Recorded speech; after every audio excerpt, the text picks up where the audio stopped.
बहुत बहुत स्वागत है आप सभी का। मैं हूं अभिलाष मिश्रा और आप देख रहे हैं छत्तीसगढ़ यानी कि आपकी बात। वैक्सीनेशन के मुद्दे पर छत्तीसगढ़ सरकार को एक बार फिर हाईकोर्ट की फटकार मिली है। हाईकोर्ट ने दो टूक कह दिया है कि सरकार की कोई बहानेबाजी नहीं चलेगी और वैक्सीनेशन तो करना ही पड़ेगा। ऐसे में सवाल यह है कि हाईकोर्ट के आदेश की आड़ में वैक्सीनेशन रोकने वाली सरकार को क्या हाईकोर्ट के नए रुख से झटका लगा है और क्यों प्रदेश सरकार वैक्सीनेशन ना करने के बहाने ढूंढ रही है।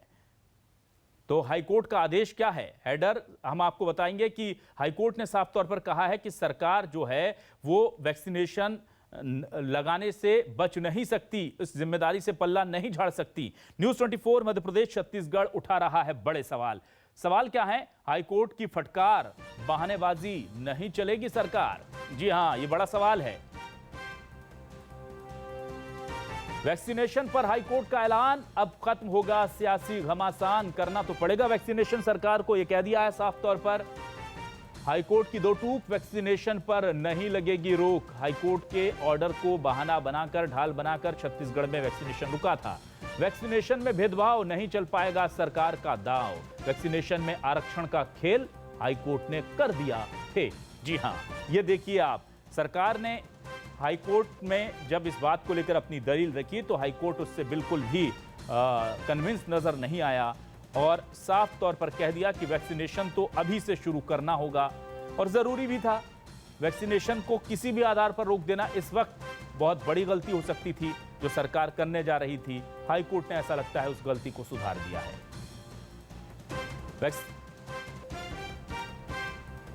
तो हाईकोर्ट ने क्या कहा है हम अब अपने दर्शकों को दिखाएंगे।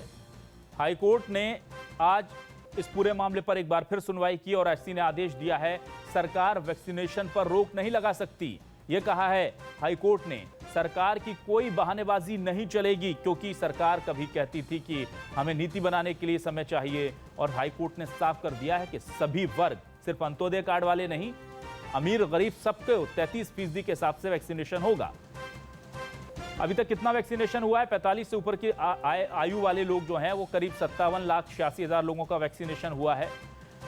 8.5 लाख लोगों को दोनों टीके दिए जा चुके हैं और 18 साल से ऊपर वालों की बात करें तो यह आंकड़ा महज 54,000 है। सीरम इंस्टीट्यूट इस महीने 3,50,000 डोज दे सकता है, लेकिन यह आंकड़ा बहुत कम है। 18 साल से ऊपर वालों को करीब 1,35,00,000 टीके चाहिए। 45 से ऊपर वालों के लिए 1-2 दिन में मिल सकती है वैक्सीन। और हम सीधे रुख कर लेते हैं अपने मेहमानों का। हमारे साथ खास पैनल जुड़ चुका है छत्तीसगढ़ से। हमारे साथ श्रीचंद सुंदरानी जी, वरिष्ठ नेता बीजेपी के जुड़ चुके हैं। बहुत बहुत स्वागत है सुंदरानी जी आपका। और रमेश वल्यानी जी, वरिष्ठ कांग्रेसी नेता, हमारे साथ जुड़ गए हैं। वल्यानी जी, आपका भी न्यूज़ 24 मध्य प्रदेश छत्तीसगढ़ पर बहुत बहुत स्वागत है। सबसे पहले मैं रमेश जी के पास चलूंगा। वल्यानी जी, बड़ा सवाल यह है कि आखिर क्या वजह है कि हाईकोर्ट को बोलना पड़ रहा है कि वैक्सीनेशन मत रोकिए, वैक्सीनेशन कीजिए, और किस आधार पर कीजिए? कहां ये दिक्कतें ऐसी आ गई कि सरकार को अब हाईकोर्ट बता रहा है? ये तो दूसरे राज्यों में स्थिति नहीं बनी कम से कम। देखिए, ऐसी बात नहीं है, पूरा समग्र रूप से इस चीज को समझना होगा जी कि छत्तीसगढ़ सरकार, हमारे छत्तीसगढ़ सरकार के मुख्यमंत्री भूपेश बघेल जी ने और हमारे राष्ट्रीय नेता राहुल गांधी जी ने केंद्र सरकार से मांग की थी कि 18 साल के ऊपर वालों को भी वैक्सीनेशन किया जाना चाहिए। और हमारी मांग के बाद ही प्रधानमंत्री जी ने घोषणा की 18 साल को लगेगा। लेकिन ये पहली बार हम देश में देख रहे हैं कि जिस केंद्र सरकार ने 45 प्लस के लिए वैक्सीन उपलब्ध कराई थी, वही केंद्र सरकार ने 18 प्लस वालों के लिए वैक्सीन उपलब्ध कराने से अपना पल्ला झाड़ लिया और सब जिम्मेदारी राज्यों को सौंप दी कि राज्य अपने पैसे से वैक्सीन मंगाएंगे। जबकि केंद्र सरकार के जो बजट निर्मला सीतारमण ने पेश किया था, उसमें 35,000 करोड़ रुपया वैक्सीनेशन के रखा गया था।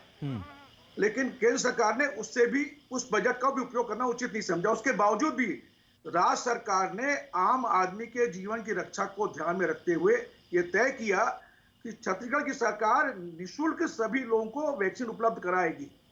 और हम लोगों ने 75 लाख वैक्सीन के लिए एडवांस पेमेंट भी सीरम इंस्टीट्यूट को भेज दिया। लेकिन सीरम इंस्टीट्यूट का कहना है कि वो मई के आखिरी या जून के महीने में ही अब सप्लाई कर पाएंगे। मात्र 1.5 लाख वैक्सीन हमको मिली थी, जबकि लगाना कितना है? 1 करोड़ 30 लाख लोगों को। अब 1.5 लाख वैक्सीन में सरकार क्या करे? इसलिए भूपेश बघेल की सरकार ने एक पवित्र भावना के साथ यह तय किया कि छत्तीसगढ़ में गरीब आदमी के पास कोई ऑनलाइन रजिस्ट्रेशन सुविधा होती नहीं है, क्योंकि केंद्र सरकार की गाइडलाइन में यह कहा गया है कि आप ऑनलाइन रजिस्ट्रेशन कराने वालों को ही लगाएंगे। ये केंद्र सरकार की गाइडलाइन है। और ऑनलाइन जो रजिस्ट्रेशन का जो ऐप है उनका, वो पहले दिन ही बैठ गया सिस्टम। जैसे नोटबंदी में गड़बड़ हुई, जीएसटी का सिस्टम बैठ गया, वैसे ही वैक्सीन का ऐप भी बैठ गया। तो हमारी सरकार ने कहा कि 1.5 लाख आए हैं, तो इसको पहले एक जो बीपीएल के लोग हैं जो ऑनलाइन नहीं कर सकते हैं, उनसे शुरुआत की जाए। और जैसे जैसे वैक्सीन आती जाएगी सबको लगाते चले जाएंगे। इस शुद्ध भावना से, इस पवित्र भावना से हमने काम किया। लेकिन दुर्भाग्य यह है कि इस मामले को भी राजनीति का स्वरूप देकर हाईकोर्ट के सामने पेश करके सही तथ्य प्रस्तुत किए नहीं गए। और हाईकोर्ट का हम सम्मान करते हैं जो उन्होंने निर्णय दिया है, ऐसी कोई बात नहीं है। हम चाह रहे थे कि हाईकोर्ट का क्या ओपिनियन है, उसके बाद नए सिरे से नीति बनाकर सबको सौंपेंगे। सर, हाईकोर्ट में लड़ाई लड़ते रहते हैं रमेश सर, लेकिन आपने वैक्सीनेशन ही रोक दिया। एक दिन के लिए रोका, केवल हाईकोर्ट एक दिन के लिए रोका सर। एक दिन में आप लोग तो नंबर 1 थे रमेश सर, आप लोग तो नंबर 1 थे। एक दिन में लाखों लोगों का वैक्सीन लगा रहे थे और उसके लिए हम क्रेडिट भी दे रहे थे आपको। पूरा मीडिया, पूरा देश क्रेडिट दे रहा था छत्तीसगढ़ को, और आपने एक दिन रोक करके कितने लोगों के साथ आप सोचिए कि मजाक हो गया, उनकी जान से खिलवाड़ हो गया। नहीं, मजाक इसलिए नहीं हुआ कि 1.5 लाख तो वैक्सीन थी 18 प्लस के लिए। हाँ, 50 लाख लगा चुके थे हम। आप एक दिन में लगा देते सर, आप एक दिन में लगा के खत्म कर देते रमेश सर, खत्म कर देते, लगाकर बोल देते नहीं है, दीजिए जितनी थी लगा दी। ये तरीका ज्यादा बेहतर था सर। इससे आप केंद्र को आईना भी दिखा लेते और अपने लोगों की जान भी बचा लेते। सही कह रहा हूं श्रीचंद सुंदरानी जी? मैं बिल्कुल अभिलाष जी, बहुत सही कह रहे हैं आप। और प्रदेश सरकार की पहले दिन से नियत नहीं थी 18 साल से अधिक की उम्र को वैक्सीन लगाने की। ऑर्डर देने के पहले निगोशिएशन रेट को लेकर आपत्ति, बार बार आपत्ति, ऑर्डर देने में लेट किया। अन्य राज्यों से छत्तीसगढ़ पिछड़ा ऑर्डर देने में। जहां तक ये अभी केंद्र को आरोप लगाते कि केंद्र ने हमको वैक्सीन देना चाहिए था, जबकि वास्तविकता ये है कि जब केंद्र इनको वैक्सीन दे रहा था तो राज्यों को अधिकार देने की बात मुख्यमंत्री जी ने की थी, हमारे ही मुख्यमंत्री जी ने की थी। जब राज्यों को अधिकार दिया, वैक्सीन खरीदना पड़ा और खरीदने के लिए निगोशिएशन चलते रहा 3 दिन 4 दिन तक। उसके बाद इनको लगा कि हम सफल नहीं होंगे और वाहवाही भी हमें लूटना है। पूरे देश के सामने ये बताना भी है कि हमने 1 मई को वैक्सीन लगाया 18 साल की उम्र से अधिक के युवाओं को। उसमें ये फेल हो गए। इन्होंने कंडीशनल डाला, बीपीएल की एक शर्त डाल दी और अब ये बहाने बना रहे। उसके बाद हाईकोर्ट से इनको फटकार पड़ी। जब हाईकोर्ट ने इनको कहा कि आप वैकल्पिक व्यवस्था बना के दीजिए कि आप कैसे करेंगे, ये मुद्दा आपका चलेगा नहीं, ये योजना आपकी चलेगी नहीं, आप इसमें संशोधन करके दीजिए। इनको दूसरे दिन हाईकोर्ट में संशोधन करके तीसरे दिन देना था, लेकिन इन्होंने वहां जाके ये कह दिया कि अब हम 18 साल से अधिक के उम्र के युवाओं को वैक्सीन नहीं लगाएंगे। तो कहीं ना कहीं सरकार की नीयत में खोट था। अगर नीयत सही होती तो ये घोषणा कर डालते कि हम 1 तारीख को नहीं लगा पा रहे हैं, हमारे पास वैक्सीन का अभाव है, हम 15 मई से लगाएंगे, हम 30 मई से लगाएंगे। लेकिन ये प्रतिस्पर्धा में नंबर 1 पे खड़ा होना चाहते हैं और नंबर 1 पे खड़े होने के लिए उल्टे सीधे योजना बनाते हैं। आज दूसरी बार हाईकोर्ट ने इनको फटकार लगाई है। निश्चित रूप से हम सबके लिए दुर्भाग्यजनक बात है कि हाईकोर्ट को कहना पड़े कि 18 साल से नौजवान, चाहे अमीर हो चाहे गरीब हो, एक नजर से सरकार को देखना चाहिए। आज मैं हमारे उच्च न्यायालय का सम्मान करता हूं कि कम से कम हमारे युवाओं के साथ आज हाईकोर्ट खड़ा है, उच्च न्यायालय खड़ा है। निश्चित रूप से सरकार बाध्य होगी, चाहे 4 दिन बाद लगावे, समय लेवे, लेकिन एक निश्चित डेट से युवाओं को वैक्सीन लगाना शुरू किया जाना। ठीक है सुंदरानी जी। रमेश जी, एक बड़ी अजीब सी स्थिति है, अगर मैं कहीं गलत हूं तो बताइएगा, लेकिन ये जो छत्तीसगढ़ के बिल्कुल ग्रामीण अंचलों से कल चीज मुझे निकलकर सामने आई, मुझे बड़ा आश्चर्य हुआ ये सुनकर के, और मुझे लगा कि ये थोड़ी देर पहले जाती तो शायद मैं अपनी डिबेट में इसे शामिल कर लेता। आज मौका है, मैं आपके सामने इसे शेयर कर लेता हूं। थोड़ा हास्यास्पद आपको लग सकता है, लेकिन ये जो हकीकत है जो छत्तीसगढ़ से आई है मेरे पास चीजें निकलकर, उसके बारे में बात है। पहले स्वास्थ्य मंत्री टी.एस. सिंहदेव जी कहते हैं कि वैक्सीन पर हमें भरोसा नहीं है, इसका ट्रायल पूरा नहीं हुआ है। ये बात ऑन रिकॉर्ड है, इसमें कहीं कोई गड़बड़ नहीं है शुरू में। और उसके बाद जब छत्तीसगढ़ सरकार को वैक्सीन लगानी होती है तो वो कहती है हम पहले गरीबों को लगाएंगे। तो क्या ये मैसेज देने की कोशिश है कि जिस वैक्सीन का ट्रायल पूरा नहीं हुआ, जिसको लेकर के आपके स्वास्थ्य मंत्री की राय थी, उसके लिए आपने वैक्सीनेशन के लिए गरीबों को पहले चुन लिया? क्या एक्सपेरिमेंटल रैट्स बनाने की कोशिश हो रही थी? नहीं, अभिलाष जी आपकी जानकारी स्पष्ट कर दूं जी, आपने दोनों चीजों को मिक्स कर दिया है। असल में कोवैक्सीन जब आई थी, कोवैक्सीन का अंतिम ट्रायल पूरा नहीं हुआ था और कोवैक्सीन के बारे में कुछ राज्यों से ये रिपोर्ट आई थी कि कोवैक्सीन के बाद कुछ डेथ के रेट बढ़े हैं। इसलिए हमारे स्वास्थ्य मंत्री ने स्पष्ट किया था कि कोवैक्सीन का फाइनल ट्रायल हो जाएगा, उसके बाद हम लगाएंगे। जब फाइनल ट्रायल हो गया तो हमने लगाना शुरू किया है। ठीक है, ऐसी कोई बात नहीं है कि हमने उसमें मना किया।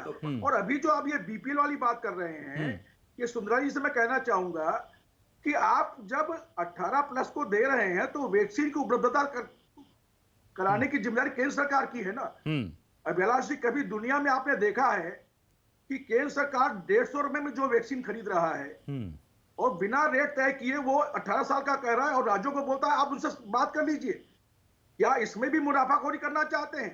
केंद्र सरकार को निर्माता कंपनियों से रेट तय करके कहना चाहिए था कि ये राज्यों को इस मात्रा में देंगे, जिस राज्य में संक्रमण की जो स्थिति होगी उस अनुपात में उनको वैक्सीन दी जानी चाहिए थी। ये तो खैर आप ये बिल्कुल मांग, पल्ला झाड़ लिया। कांग्रेस की मांग बिल्कुल जायज है रमेश जी, इसमें मैं आपके साथ पूरी तरह खड़ा हुआ हूं। और मैं हमेशा श्रीचंद सुंदरानी जी से पूछता भी हूं कि सर, जब आप एज तय कर सकती है केंद्र सरकार, यहां पर आप बोलते हैं कि कोई भी संघीय ढांचे की बात सामने नहीं आती, आप तय कर सकते हैं कितनी तारीख से लगेगा राज्यों को, राज्यों में ये तय कर देते हैं आप ये भी तय कर देते हैं किस रेट पर राज्यों को मिलेगी, ये भी आपने तय कर दिया।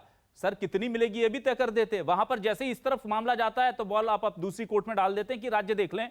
ये तो गलत है सर। अच्छा आपका और मुसीबत राज्य सरकारों के। सर अभिलाष जी, ये बताएं कि जो बात छत्तीसगढ़ के साथ केंद्र सरकार ने की, क्या मध्य प्रदेश और उत्तर प्रदेश और गुजरात के लिए क्या अलग से नीति बनाई? क्या महाराष्ट्र, छत्तीसगढ़, पंजाब और राजस्थान के लिए अलग नीति बनाई? क्या आपके पास वैक्सीन है ही नहीं? संघीय ढांचे पे प्रश्न चिन्ह अभिलाष जी, संघीय ढांचे पे प्रश्न चिन्ह उस वक्त उठता कि अगर उत्तर प्रदेश को 1 करोड़ वैक्सीन दे दी जाती और छत्तीसगढ़ को 1 लाख दी जाती, मध्य प्रदेश को दी जाती 25 लाख और महाराष्ट्र को दी जाती 5 लाख, तब यह प्रश्न भारतीय जनता पार्टी की केंद्र की सरकार पे लग सकता था। लेकिन जब इन्होंने ऑर्डर देने में देरी की, तब तक उत्तर प्रदेश और मध्य प्रदेश के और गुजरात के लोगों ने ऑर्डर दे दिया, महाराष्ट्र के लोगों ने, सरकारों ने, तो कहा छत्तीसगढ़ सरकार तो वही पिछड़ गई। बिल्कुल रमेश जी, सबके लिए ये बात तो बिल्कुल रमन सिंह जी ने भी ट्वीट कर, अब से कुछ देर पहले ट्वीट करके बोल दिया है कि वैक्सीनेशन के लिए प्रदेश में कोर्ट को दखल देना पड़ रहा है। मध्य प्रदेश में बिना किसी विवाद के वैक्सीनेशन चल रहा है। पहले आप लोग फ्री हैंड मांगते हैं और जब फ्री हैंड दे देते हैं तो सांसें फूलने लगती हैं। ये आरोप लग रहे हैं कि पहले आप ही की तो मांग थी ना कि आप हम पर छोड़ दीजिए राज्यों पर। अभिलाष जी, मैं आपको स्पष्ट बता दूं कि ये भारतीय जनता पार्टी की जो छत्तीसगढ़ के नेता है ना, 2018 की हार को अभी तक पचा नहीं पाए हैं और बिना तथ्यों के रोज बयानबाजी चल रही है। मैं रमन जी से पूछना चाहता हूं कि आप 15 साल मुख्यमंत्री रहे हैं, तो आप मोदी जी के सामने एक सवाल तो उठाइए कि मोदी जी वैक्सीन की उपलब्धता तो कराइए। वैक्सीन है नहीं और वाहवाही लूटने के लिए 18 साल उन्होंने घोषणा कर दी। सबसे बड़ी चीज ये है कि आपका प्रबंधन है ही नहीं। साल भर आपको समय मिला था कि आप वैक्सीन को उत्पादन बढ़ाते, दूसरी कंपनियों को आप लाइसेंस देते, वो तो आपने किया नहीं। आपका तो यह था 5 राज्यों में चुनाव हो जाए, वहां रैली में चले गए, देश जाए भाड़ में, इसको कोई मतलब नहीं है। केंद्र सरकार की दिल्ली राजधानी में आज ऑक्सीजन के लिए हाहाकार मचा हुआ है। सुप्रीम कोर्ट और हाई कोर्ट की फटकार पड़ रही है केंद्र सरकार को, उसके बाद भी ऑक्सीजन की आपूर्ति पूरे देश में नहीं हो पा रही है। और सुंदराल जी बोलते हैं कि हमने यूपी वालों ने पहले लिया। न यूपी को वैक्सीन मिली है, न महाराष्ट्र को मिली है, न गुजरात को मिली है, क्योंकि सीरम इंस्टीट्यूट ने स्पष्ट हाथ खड़े कर दिए हैं कि मैं 45 प्लस वाले वैक्सीन अभी दे पाऊंगा, 18 प्लस के लिए आपको 1-2 महीना रुकना पड़ेगा। तो आपका प्रबंधन इतना कमजोर है और आप आरोप लगा रहे हैं राज्य सरकारों के ऊपर। बिल्कुल सुंदरानी जी, सरकार अपनी जवाबदेही से बचने चाहती है। रमेश जी मैं सुंदरानी जी से सवाल लेता हूं। सुंदरानी जी, इसी सवाल में एड ऑन में कर देता हूं, रमेश जी के सवालों का भी जवाब दीजिएगा। एक सवाल तो मेरे भी जहन में आ रहा है, बार बार आ रहा है, मैं पूछ ही लेता हूं आपसे केंद्र जो है वो अमेरिका के दूसरी दवा कंपनियां या वर्ल्ड फोरम पर जाकर कहता है कि इसके पेटेंट को खत्म कर दीजिए क्योंकि ये वैक्सीन सबके लिए उपलब्ध होनी चाहिए। देश में बात आती तो आप कहते हैं ना साहब ये तो सिर्फ सीरम इंस्टीट्यूट बनाएगा, इसे हम दूसरी कंपनियों को नहीं बनाने देंगे। ये क्या सर डबल स्टैंडर्ड है आपका? आप बताइए इसका जवाब दीजिए। कहीं न कहीं जो वैक्सीन भारत में बनी है उसकी जो प्रयोग किया गया है, जो जांचा परखा है, अगर आज दूसरे किसी को हम इजाजत दे देंगे वो उसमें कसौटी पे खरा न उतरे तो आखिर जिम्मेदारी सर आप किसकी होगी? स्टैंडर्डाइजेशन के लिए आप वहां पर एक मैकेनिज्म बना दीजिए। आप विदेश में जाकर कहते हैं कि आप इसको होल्ड नहीं कर सकते, इसके पेटेंट को लेकर कमाइए मत, मुनाफा कोई मत कीजिए। अब जब सुंदरानी जी जब पूरे देश में हाहाकार है वैक्सीनेशन को लेकर के, वैक्सीन नहीं है, तो आप 2-4 कंपनियों को अधिकृत क्यों नहीं कर देते? बड़ी कंपनियों को अधिकृत कीजिए, वहां पर अपने साइंटिस्ट बिठाइए, टेस्ट आप 50 टेस्ट कर दीजिए उसको क्वालिफाई करने के लिए, कुछ तो कीजिए। विदेश में जाकर मांग करते हैं कि इसे फ्री कर दीजिए ओपन मार्केट में, और जब देश की बात आती है तो कहते हैं ना ये तो केवल हमारी एक ही कंपनी बनाएगी या 2 कंपनियां बनाएंगी। ये तो गलत है सर। अविनाश जी, निश्चित रूप से मोदी जी ने यह भी कहा है कि हम वैक्सीन को पर्याप्त मात्रा में उपलब्ध कराएंगे चाहे विदेशों से मंगानी पड़ जाए। क्यों मंगानी पड़ जाए सर? देश में क्यों नहीं बनवा लेते आप? वही तो सवाल है, क्यों विदेश से मंगवानी पड़ जाए? उस दिशा में भी कदम उठेगा, निश्चित रूप से उठेगा और उठ रहा है। ऐसा नहीं कि सरकार हाथ पे हाथ धरे बैठी है। सरकार तो चाहती है कि जल्द से जल्द वैक्सीन का काम पूरा हो जाए, पूरे देश में लोग आत्मनिर्भर हो जाए, कोरोना से मुक्त हो जाए। ये सरकार का पहला उद्देश्य है। इसीलिए आप देखिए, और अभी तक आप देखिए छत्तीसगढ़ सरकार हमारी अपनी पीठ थपथपा रही थी कि देश में अव्वल नंबर का राज्य है, तो केंद्र ने सहयोग किया तभी तो ना अलग अव्वल दर्जे का राज्य बना वैक्सीन के मामले में। ठीक, रमेश जी आप पहले फेज में नंबर 1 थे तो केंद्र के सहयोग से ही हुए थे, तब तो आपने केंद्र को क्रेडिट नहीं दिया, ये बार बार बीजेपी कहती है, और आप सारा ठीकरा केंद्र पर फोड़ रहे हैं। अभिलाष जी ऐसी बात नहीं, क्रेडिट की कोई बात नहीं है। केंद्र और राज्यों, ये आपदा है, महामारी है, केंद्र और राज्य को मिलकर लड़ना है। तो केंद्र सरकार ने यदि हमको वैक्सीन दी है, हमने उसका उपयोग करके अधिक से अधिक लोगों को लगाने का काम किया है।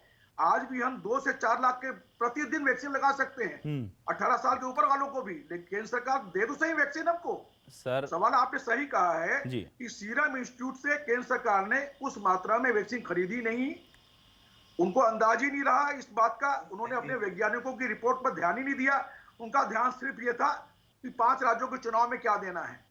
देश के प्रधानमंत्री की जिम्मेदारी पहली होती है कि आपदा का नियंत्रण करे, उसका प्रबंधन करे, लेकिन पूरी सरकार पश्चिम बंगाल को विजय पाने के लिए पूरी लगी रही। जनता ने जवाब दिया सर, अगर वो गलती, रमेश जी वो गलती, मुख्यमंत्री क्या करते रहे, आपके मुख्यमंत्री क्या करते रहे? अरे ये चुनाव की जरूरत क्या थी? आज चुनाव आयोग जब रद्द कर सकता है, कोरोना चरम पे था, छत्तीसगढ़ के मुख्यमंत्री असम में थे, आपके इशारे पे काम कर रहा है, इससे बड़ा दुर्भाग्य क्या हो सकता है? नहीं, आपके मुख्यमंत्री क्या कर रहे थे? आज हमारे प्रदेश के मुख्यमंत्री क्या कर रहे थे? आप मोदी जी पे प्रश्न खड़ा करते हैं, तो आप ये तो बताइए कि भूपेश बघेल जी क्या कर रहे थे? चुनाव आयोग को देखना चाहिए था कि जब महामारी है तो चुनाव जरूरी है। क्या कांग्रेस पार्टी को नहीं देखना था कि छत्तीसगढ़ के लोग मर रहे हैं और मुख्यमंत्री असम में है? तो हम क्या करते? नहीं, छत्तीसगढ़ के लोग मर रहे थे, कोरोना महामारी से जूझ रहे थे। प्रधानमंत्री नहीं, कोरोना महामारी से छत्तीसगढ़ की जनता जूझ रही थी और आपका मुख्यमंत्री वहां पे असम में बैठा था, तो क्या कांग्रेस पार्टी को सवाल नहीं खड़ा करना चाहिए था? अरे चुनाव आयोग आपके इशारे पे काम कर रहा, तो हम क्या करें? चुनाव आयोग को कहा गया, चुनाव आयोग ने भूपेश बघेल जी को भेजा था क्या असम में? चुनाव आयोग ने असम भेजा था क्या मुख्यमंत्री को? चुनाव आयोग ने भेजा था क्या मुख्यमंत्री को असम? सवाल ये नहीं है, जब आपने चुनाव लाद दिया तो कोई भी राजनीतिक पार्टी उस चुनाव का मुकाबला करना ही पड़ेगा। ये केंद्र सरकार को आकलन करके देखना चाहिए था। आदरणीय वैज्ञानिक, दुर्भाग्य है कि चुनाव आयोग ने बहुत जानकार व्यक्ति है, बहुत अच्छे व्यक्ति है, चुनाव आयोग मोदी जी ने चुनाव थोप दिया। आप कह रहे हैं मोदी जी ने चुनाव, आप जानकार हैं, विशेषज्ञ हैं, मैं आपका बड़ा सम्मान करता हूँ, लेकिन आपके मुख से ये शब्द अच्छे नहीं लगते कि मोदी जी ने चुनाव थोप दिया। चुनाव अपने समय पे चुनाव आयोग ने घोषित किए। आप केंद्र पे आरोप लगा रहे हैं, आपके जैसा बुद्धिजीवी व्यक्ति अगर आरोप लगाए, सभी दलों की मीटिंग, सभी पार्टियों की मीटिंग बुला के तय कर ली थी, तो ये स्थिति होती नहीं। नहीं, चुनाव क्या केंद्र ने थोपे थे क्या? सवाल ये है, केंद्र सरकार की जिम्मेदारी होती है कि ये आपदा को देखते हुए, महामारी को देखते हुए मोदी सरकार, जो सरकार में बैठे हैं केंद्र के लोग, उनकी ड्यूटी थी कि सभी दलों की बैठक, सभी राजनीतिक दलों की बैठक बुलाते और उसमें तय करते कि इस महामारी में चुनाव करना ठीक नहीं है और चुनाव आयोग को नहीं, तो ये प्रस्ताव आप लोगों ने क्यों नहीं दिया भाई चुनाव आयोग को? आप भी प्रमुख विपक्षी दल थे केंद्र में, आप भी तो ये पहली जिम्मेदारी उसकी होती है जो सत्ता पे बैठा है। पहली जिम्मेदारी उसकी होती है सुंदरानी जी, जो सत्तारूढ़ पार्टी है उसका दायित्व होता है वो सभी दलों के नेताओं को बुला के आम राय बनाती, आम राय बनाई नहीं। छत्तीसगढ़ के प्रधानमंत्री तो तानाशाह है, वो तो किसी सुनते ही नहीं है। छत्तीसगढ़ के मुख्यमंत्री की ये जवाबदारी नहीं थी क्या कि छत्तीसगढ़ के लोगों की कोरोना से जान बचावे? हजारों की संख्या में तो बचा रहे हैं। देश में सबसे अच्छी व्यवस्था छत्तीसगढ़ के मुख्यमंत्री ने की है और आगे भी करेंगे, आंकड़ों में और आगे भी करेंगे। छत्तीसगढ़ मृत्यु के आंकड़ों में नंबर 1 पे है जनसंख्या ठीक के है। आधार पे। अंतिम कमेंट ले लेता हूं मैं रमेश जी और श्रीचंद जी, बहुत वक्त कम है तो इसीलिए छोटा कमेंट मैं आपसे लेना चाहूंगा। सुंदरानी जी, आपसे पूछना चाहूंगा, क्या आपको नहीं लगता कि जिस देश में एक साल में आदमी का कार्ड बन करके केंद्र से आकर के आवाज सुंदरानी जी तक नहीं पहुंच रही? चलिए मैं वरल्यान जी के पास आ जाता हूं। वरल्यान जी, आपसे जानना चाहूंगा कि वोटर आईडी कार्ड बनने होते हैं तो वो एक आदमी तक पहुंच जाते हैं, वो 18 साल जैसे ही क्रॉस करता है, लेकिन जब वैक्सीन की बात आती है तो 18 साल से ज्यादा उम्र वाले लोग लाइन में खड़े रहते हैं, लाइन में, और उन्हें वैक्सीन नहीं मिलती। प्रतिबद्ध है कि हर व्यक्ति को हम वैक्सीनेशन लगवाएंगे और केंद्र सरकार से अपील करते हैं कि वो हमको वैक्सीन की उपलब्धता सुनिश्चित करवाए। रमेश जी, लेकिन मेरा बस आपसे यही हाथ जोड़कर निवेदन है कि जो वैक्सीन आपके पास है आप पहले उससे लगा दीजिए, फिर आरोप प्रत्यारोप जो भी होंगे वो होते रहेंगे, उन वैक्सीन को खत्म कर दीजिए, क्योंकि मुझे जो जानकारी मिल रही है कि कई वैक्सीन खराब भी हो रही हैं इस पूरी पसोपेश में, उलझन में। तो आप सियासी जो भी गड़बड़ियां हो रही हैं, आरोप हैं, प्रत्यारोप हैं, हाईकोर्ट का आदेश है, आपका कोई खास नीति, वो अपनी जगह है, आप तो एक दिन में लगा सकते हैं सर 1.5 लाख वैक्सीन, एक दिन में लगा के खत्म कर दीजिए प्लीज, मेरी बात मानिए। आपको भी आवाज नहीं मिल रही है। खैर, हम इस प्रोग्राम के जरिए हमारी बातें हमारे दर्शकों तक पहुंच रही होगी, सरकार तक पहुंच रही होगी। हम उम्मीद करते हैं छत्तीसगढ़ सरकार इस पूरे मामले को गंभीरता से लेगी। नंबर 1 पर चल रहा था छत्तीसगढ़ राज्य वैक्सीनेशन में, लेकिन जैसे ही दूसरा दौर आया, बल्कि तीसरा दौर हम कहेंगे 18 साल से ऊपर वालों का, सब किया किराए पर पानी फिर गया। पता नहीं कैसी नीति हो गई बीच में, कहां जाकर सियासत इसमें घुस गई और सारी चीजें जो है वो हाथ से निकल गई। छत्तीसगढ़ की जनता वैक्सीन के लिए परेशान है, लेकिन जिस वक्त वैक्सीन पर काम होना था उस वक्त वोटर आईडी कार्ड बनाए जा रहे थे। 18 साल के लोगों को कैसे वोट करना है पश्चिम बंगाल, असम, दमोह में, यह बताया जा रहा था। उन 18 साल के लोगों को कुछ नहीं दिया गया जो अब वैक्सीन की लाइन में खड़े हुए हैं। हमारे इस खास कार्यक्रम में बस इतना ही, लेकिन न्यूज़ 24 मध्य प्रदेश छत्तीसगढ़ पर लगातार खबरें जारी है। आप जुड़े रहिए हमारे साथ।